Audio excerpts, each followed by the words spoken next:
A man who escaped from a prison work camp in Georgia nearly 50 years ago was finally arrested in Connecticut last week.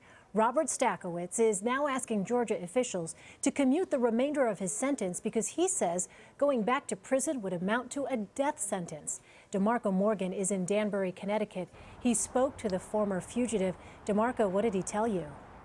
Elaine, 71-year-old Robert Stackowitz says he can barely walk. He is battling heart disease, bladder cancer, kidney disease, and diabetes. But in his better days, he was living a normal life here in Connecticut, even teaching at this technical school behind me for 2 years.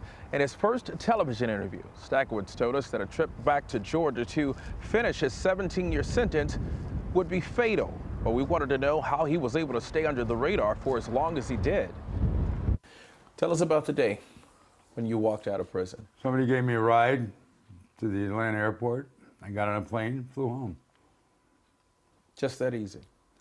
Well, back then they didn't have any terrorist checks or anything. And nearly 5 decades later, you've managed to escape law enforcement. How did you do it? Well, they were looking for me. In the beginning, I knew that because my mother, were bugging her and watching her and whatever. But of course, I didn't go near there. And things kind of calmed down after a while. I got a job, Social Security card, went to work, never had a problem. You were able to do all of this as a convicted felon.